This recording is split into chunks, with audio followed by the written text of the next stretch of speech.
श्री हरि विष्णु भगवान की जय। गुरु बृहस्पति देव की जय। ओम नमः शिवाय। जय श्री कृष्णा। आप सभी का सनातन धर्मसार चैनल पर बहुत बहुत स्वागत है। धार्मिक मान्यताओं के अनुसार गुरुवार का व्रत बहुत ही पुण्यदायी होता है। जो भी कोई साधक गुरुवार व्रत के सभी नियमों का पालन करते हुए गुरुवार के दिन श्री हरि विष्णु और गुरु बृहस्पति देव के निमित्त व्रत रखता है, उसे उसके जीवन में सुख समृद्धि एवं ऐश्वर्य की प्राप्ति होती है। तो आज गुरुवार के दिन हम भी सुनते हैं गुरुवार व्रत की अत्यंत पावन एवं पौराणिक कथा। तो एक बार प्रेम से बोलिए, गुरु बृहस्पति भगवान की जय। प्राचीन समय की बात है। एक राज्य में एक बड़ा प्रतापी तथा दानी राजा था। वह प्रत्येक गुरुवार को व्रत रखता एवं पूजन किया करता था। यह सभी बातें उसकी रानी को अच्छी नहीं लगती थी। न वह व्रत करती और न ही किसी को एक पैसा दान में देती। राजा को भी ऐसा करने से मना किया करती। एक समय की बात है, राजा शिकार खेलने वन को चले गए। घर पर रानी और दासी थी। उसी समय गुरु बृहस्पति साधु का रूप धारण करके भिक्षा मांगने राजा के दरवाजे पर आए। साधु ने रानी से भिक्षा मांगी तो वह कहने लगी, हे साधु महाराज, मैं इस दान और पुण्य से अब तंग आ गई हूँ। आप कोई ऐसा उपाय बताएं जिससे यह सारा धन नष्ट हो जाए और मैं आराम से रह सकूं। साधु रूपी बृहस्पति देव ने कहा, हे देवी, तुम बड़ी विचित्र हो। संतान और धन से भी क्या कोई दुखी होता है? अगर तुम्हारे पास इतना अधिक धन है तो इसे शुभ कार्यों में लगाओ, जिससे तुम्हारे दोनों लोग सुधरे। परंतु साधु की इन बातों से रानी को प्रसन्नता नहीं हुई। उसने कहा, मुझे ऐसे धन की आवश्यकता नहीं जिसे मैं दान दूं तथा जिसको संभालने में ही मेरा सारा समय नष्ट हो जाए।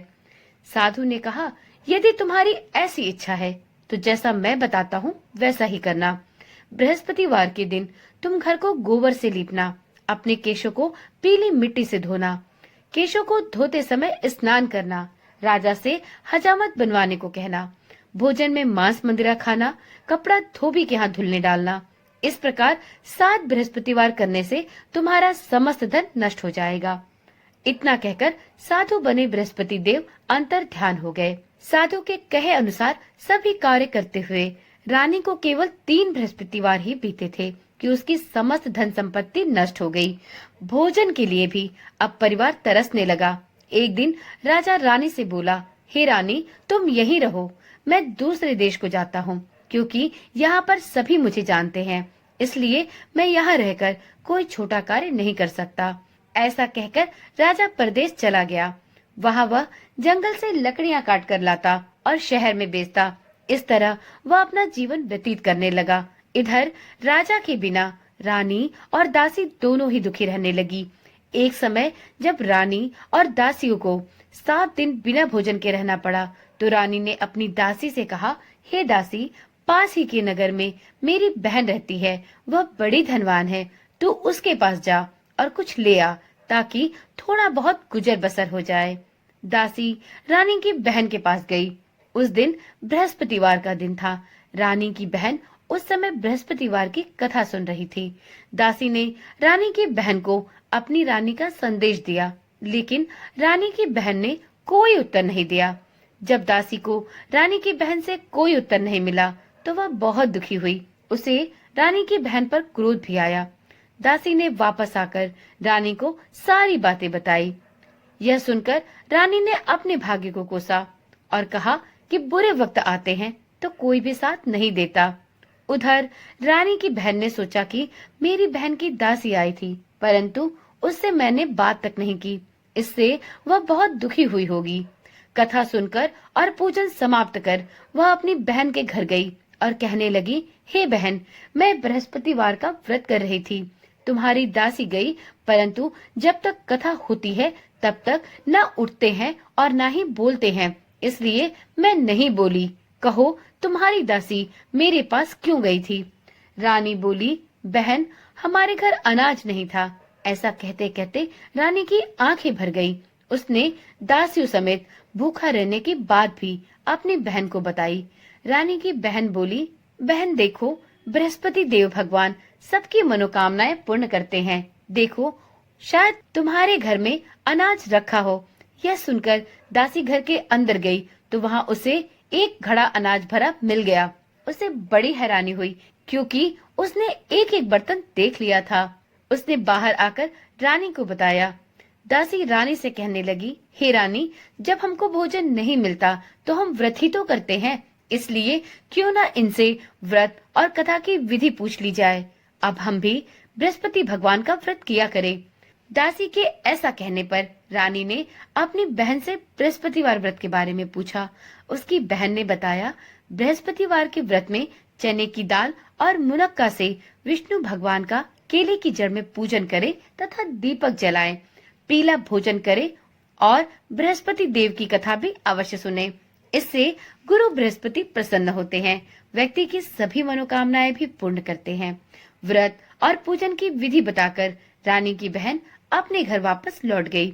रानी और दासी दोनों ने अब निश्चय किया कि वह भी बृहस्पति देव भगवान का पूजन अब किया करेंगी। 7 रोज बाद जब बृहस्पतिवार आया तो उन्होंने व्रत रखा। दासी घुड़साल में जाकर चना और गुड़ बीन लाई तथा उसकी दाल से केले की जड़ तथा विष्णु भगवान का पूजन किया। अब व्रत तो रख लिया, पीला भोजन कहाँ से आए? दोनों यह सोचकर बहुत चिंतित हुई, परंतु उन्होंने बृहस्पति भगवान का इस दिन व्रत किया था, इसलिए भगवान बृहस्पति देव उनसे प्रसन्न थे। एक साधारण व्यक्ति के रूप में वे 2 थालों में सुंदर पीला भोजन लेकर आए और दासी को देकर बोले, हे दासी, यह भोजन तुम्हारे लिए और तुम्हारी रानी के लिए है, इसे तुम दोनों ग्रहण करना। दासी भोजन पाकर बहुत प्रसन्न हुई। उसने रानी को आकर सारी बात बताई। उसके बाद से वे प्रत्येक बृहस्पतिवार को गुरु भगवान का व्रत और पूजन करने लगी। बृहस्पति भगवान की कृपा से उनके पास धन धान्य परिपूर्ण हो गया, परंतु रानी फिर पहले की तरह ही आलस्य करने लगी। तब दासी ने रानी से कहा, देखो रानी, तुम पहले भी इसी प्रकार आलस्य करती थी, तुम्हें धन रखने में कष्ट होता था, इस कारण सभी धन नष्ट हो गया। अब गुरु भगवान की कृपा से धन वापस मिला है तो तुम्हें फिर आलस्य होता है। बड़ी मुसीबतों के बाद हमने यह धन पाया है, इसलिए हमें दान पुण्य करना चाहिए। अब तुम भूखे मनुष्यों को भोजन कराओ, प्याऊ लगवाओ, ब्राह्मणों को दान दक्षिणा दो, कुआं, तालाब, बावड़ी इत्यादि का निर्माण कराओ, मंदिर, पाठशाला इत्यादि बनवाकर ज्ञान दान दो, कुंवारी कन्याओं का विवाह करवाओ, अर्थात धन को शुभ कार्यों में खर्च करो, जिससे तुम्हारे साथ साथ तुम्हारे कुल का नाम भी सार्थक हो और तुम्हारा यश बढ़े तथा स्वर्ग की प्राप्ति हो और इससे तुम्हारे पितर भी प्रसन्न हों। दासी की बात मानकर रानी अब से शुभ कार्य करने लगी। उसका यश संपूर्ण समाज में फैलने लगा। एक दिन रानी और दासी आपस में विचार करने लगी कि न जाने राजा किस दशा में होंगे, उनकी कोई खोज खबर भी नहीं है। उन्होंने श्रद्धा पूर्वक गुरु बृहस्पति भगवान से प्रार्थना की कि राजा जहाँ कहीं भी हो शीघ्र अब वापस आ जाएं। उधर राजा परदेश में बहुत दुखी रहने लगा। वह प्रतिदिन जंगल से लकड़ियां बीन कर लाता और उसे शहर में बेचकर अपने दुखी जीवन को बड़ी कठिनता से व्यतीत करता।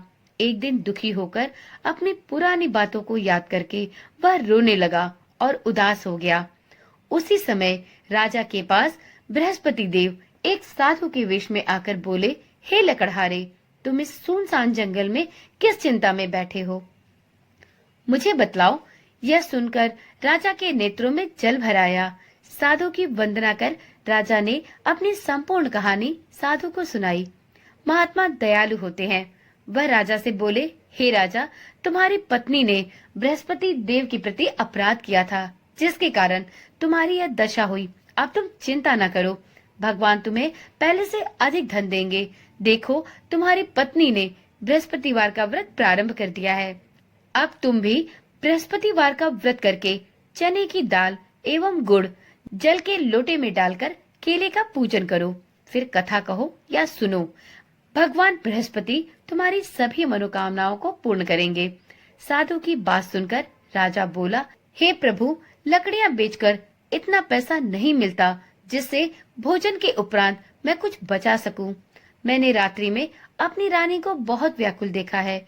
मेरे पास कोई ऐसा साधन नहीं है जिससे मैं उसका समाचार जान सकूं।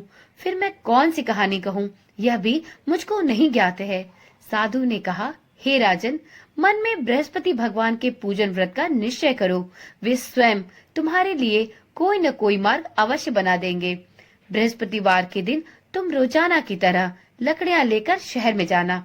तुम्हें रोज से दुगना धन मिलेगा, जिससे तुम भली भांति भोजन कर लोगे तथा बृहस्पति देव की पूजा का सामान भी आ जाएगा। जो तुमने बृहस्पतिवार की कहानी के बारे में पूछा है वह इस प्रकार है। प्राचीन काल में एक बहुत ही निर्धन ब्राह्मण था। उसके कोई संतान नहीं थी। वह नित्य पूजा पाठ करता, परंतु उसकी स्त्री न तो स्नान करती और न ही किसी देवी देवता का पूजन करती।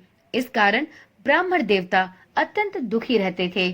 भगवान की कृपा से ब्राह्मण के यहाँ एक कन्या उत्पन्न हुई। कन्या धीरे धीरे बड़ी होने लगी। वह प्रातःकाल स्नान करके भगवान विष्णु का जप करती, बृहस्पति भगवान का व्रत भी करती, पूजा पाठ समाप्त कर पाठशाला जाती तो अपनी मुट्ठी में जौ भरकर ले जाती और पाठशाला के मार्ग में डालती जाती। लौटते समय वही जौ स्वर्ण के हो जाते तो उनको बीनकर घर ले आती। एक दिन वह बालिका सूप में उन सोने के जौ को फटक कर साफ कर रही थी कि तभी उसकी माँ ने देख लिया और कहा, हे बेटी, सोने के जौ को फटकने के लिए सोने का सूप भी तो होना चाहिए। दूसरे दिन गुरुवार था। कन्या ने व्रत रखा और बृहस्पति देव से सोने का सूप देने की प्रार्थना की। बृहस्पति देव ने उसकी प्रार्थना स्वीकार कर ली। रोजाना की तरह वह कन्या जौ फैलाती हुई पाठशाला चली गई। पाठशाला से लौटकर जब वह जौ बीन रही थी तो बृहस्पति देव की कृपा से उसे सोने का सूप मिला। उसे वह घर ले आई और उससे जौ साफ करने लगी, परंतु उसकी माँ का ढंग वही रहा। एक दिन की बात है, कन्या सोने के सूप में जब जौ साफ कर रही थी, उसी समय उस नगर का राजकुमार वहां से निकला। कन्या के रूप और कार्य को देखकर वह उस पर मोहित हो गया। राजमहल में आकर वह भोजन और जल त्याग कर उदास होकर लेट गया। राजा को जब राजकुमार द्वारा अन्न और जल त्यागने का समाचार ज्ञात हुआ तो वह अपने मंत्रियों के साथ अपने पुत्र के पास गया और उससे इसका कारण पूछा। राजकुमार ने राजा को उस लड़की के बारे में बताया। राजा ने कहा, हे पुत्र, तुम उस लड़की का पता लगाओ, मैं उससे तुम्हारा विवाह अवश्य करा दूंगा। राजकुमार ने राजा को उस लड़की के घर का पता बताया। मंत्री उस लड़की के घर गया। मंत्री ने ब्राह्मण के समक्ष राजा की ओर से निवेदन किया और कुछ ही दिनों बाद ब्राह्मण की कन्या का विवाह राजकुमार के साथ संपन्न हो गया। कन्या के घर से जाते ही ब्राह्मण के घर में पहले की ही भांति गरीबी का निवास हो गया। एक दिन दुखी होकर ब्राह्मण महोदय अपनी पुत्री से मिलने गए। बेटी ने पिता की अवस्था को देखा और अपनी माँ का हाल पूछा। ब्राह्मण ने सभी हाल कह सुनाया। कन्या ने बहुत सा धन देकर अपने पिता को विदा कर दिया, लेकिन कुछ दिन बाद फिर वही हाल हो गया। ब्राह्मण फिर अपनी कन्या के यहाँ गया और सभी हाल कहा तो पुत्री बोली, हे पिताजी, आप माताजी को यहाँ लिवा लाओ, मैं उन्हें वह विधि बता दूंगी जिससे गरीबी दूर हो जाए। ब्राह्मण देवता अपनी स्त्री को साथ लेकर अपनी पुत्री के पास राजमहल पहुँचे तो पुत्री अपनी माँ को समझाने लगी, हे माँ, तुम प्रातःकाल स्नान आदि करके विष्णु भगवान का पूजन किया करो, इससे आपकी सभी दरिद्रता दूर हो जाएगी। परंतु उसकी माँ ने उसकी एक भी बात नहीं मानी। वह प्रातःकाल उठकर अपनी पुत्री की बची जूठन को खा लेती थी। एक दिन उसकी पुत्री को बहुत क्रोध आया। उसने अपनी माँ को एक काल कोठरी में बंद कर दिया। प्रातः उसे स्नान आदि करा के पूजा पाठ कराया तो उसकी माँ की बुद्धि ठीक हो गई। इसके बाद वह नियम से पूजा पाठ करने लगी और प्रत्येक बृहस्पतिवार को व्रत रखने लगी। इस व्रत के प्रभाव से ब्राह्मण देवता का परिवार अब धन धान्य से परिपूर्ण हुआ और गुरु बृहस्पति भगवान की कृपा से वह ब्राह्मण दंपति इस लोक का सुख भोग कर स्वर्ग को प्राप्त हुए। इस तरह कहानी कहकर साधु बने देवता वहां से अंतर ध्यान हो गए। धीरे धीरे समय व्यतीत होने पर फिर बृहस्पतिवार का दिन आया। राजा जंगल से लकड़ियां काटकर शहर में बेचने गया। उसे उस दिन और दिनों से अधिक धन मिला। राजा ने चना और गुड़ इत्यादि लाकर बृहस्पतिवार का व्रत किया। उस दिन से उसके सभी क्लेश दूर हुए। परंतु जब अगले गुरुवार का दिन आया तो वह बृहस्पतिवार का व्रत करना भूल गया। इस कारण बृहस्पति भगवान नाराज हो गए। उस दिन उस नगर के राजा ने विशाल यज्ञ का आयोजन किया था तथा अपने समस्त राज्य में यह घोषणा करवा दी थी कि सभी व्यक्ति मेरे यहाँ ही भोजन करने आवे, किसी के घर चूल्हा न जले। इस आज्ञा को जो न मानेगा उसको फांसी की सजा दी जाएगी। राजा की आज्ञा अनुसार राज्य के सभी वासी राजा के भोज में सम्मिलित हुए, लेकिन लकड़हारा कुछ देर से पहुंचा, इसलिए राजा उसको अपने साथ महल में ले गए। जब राजा लकड़हारे को भोजन करा रहे थे तो रानी की दृष्टि उस खूंटी पर पड़ी जिस पर उसका हार लटका हुआ था।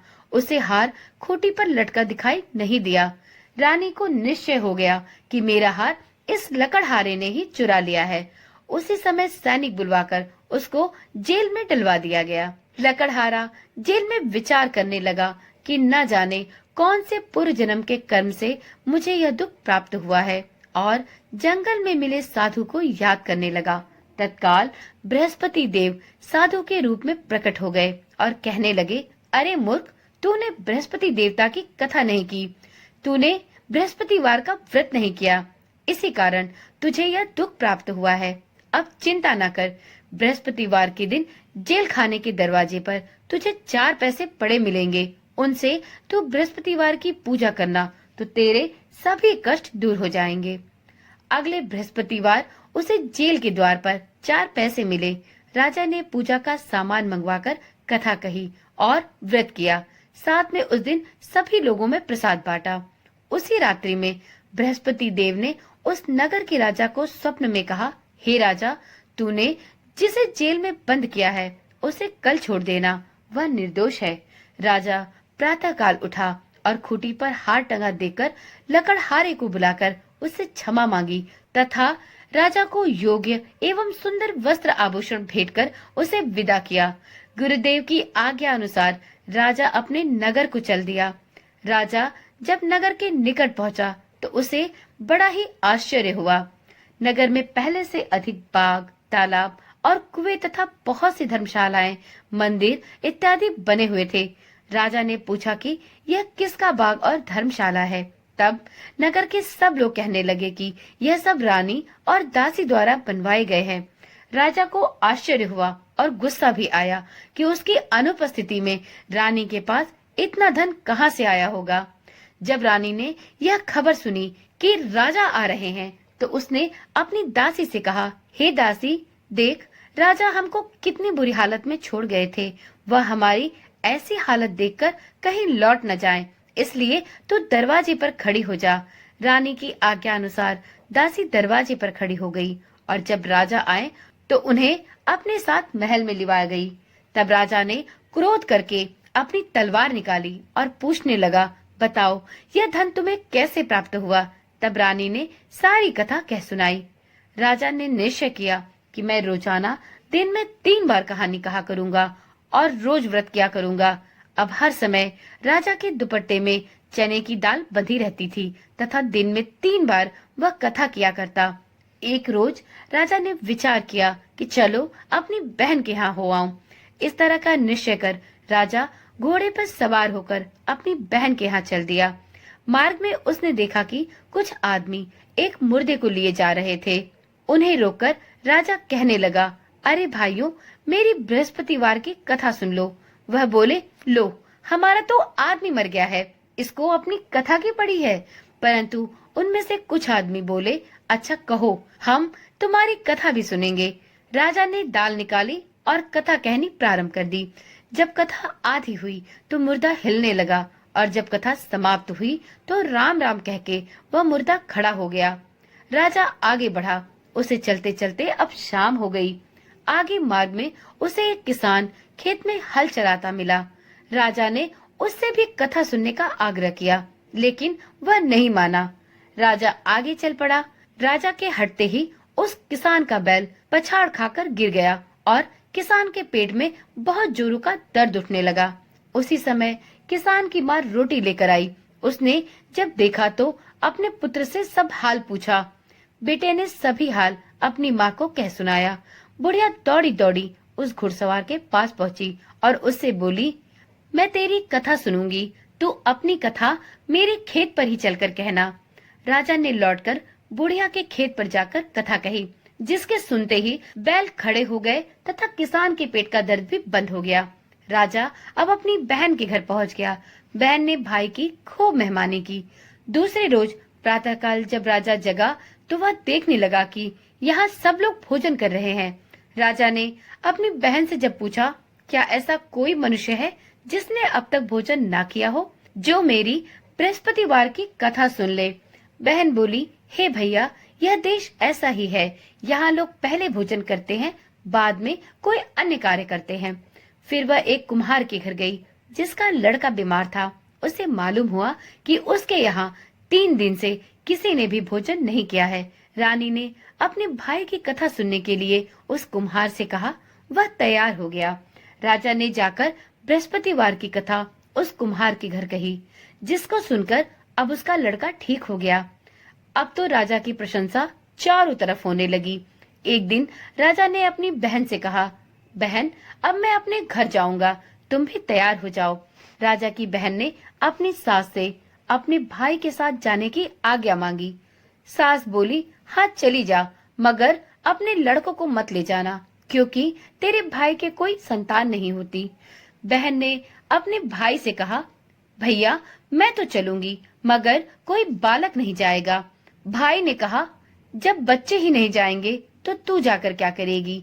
अपनी बहन को भी छोड़कर दुखी मन से राजा अपने नगर को लौट आया।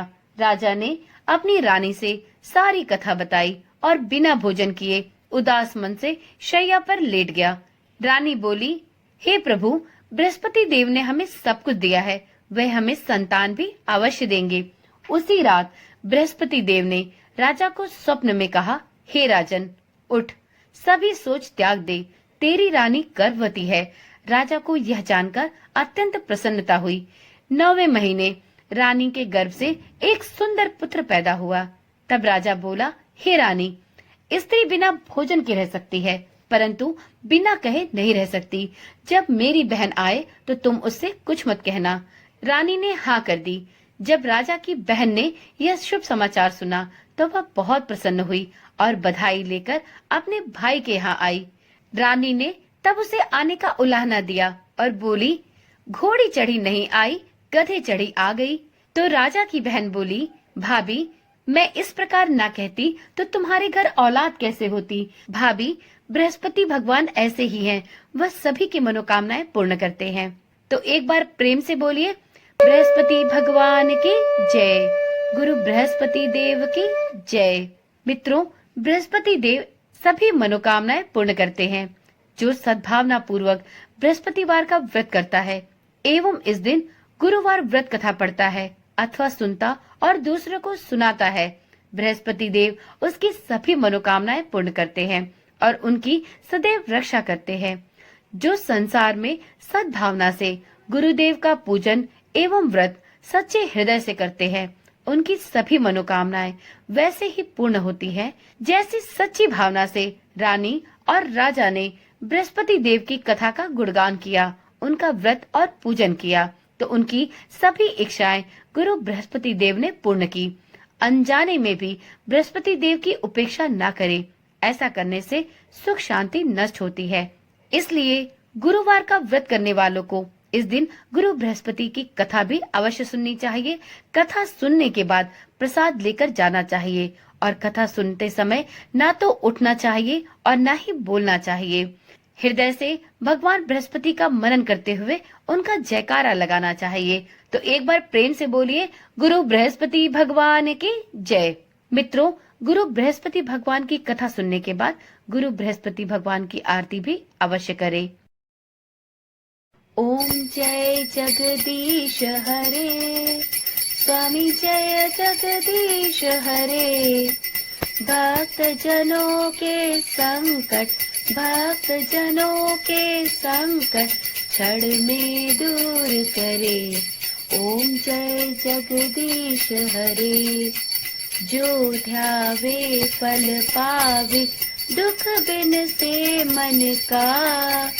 स्वामी दुख बिन से मन का, सुख संपत्ति घर आवे, सुख संपत्ति घर आवे, कष्ट मिटे तन का। ओम जय जगदीश हरे। मात पिता तुम मेरे, शरण गहूँ किसकी। स्वामी शरण गहूँ किसकी। तुम बिन और न दूजा, प्रभु बिन और न दूजा, आस करूं जिसकी। ओम जय जगदीश हरे। तुम पूरन परमात्मा, तुम अंतर्यामी।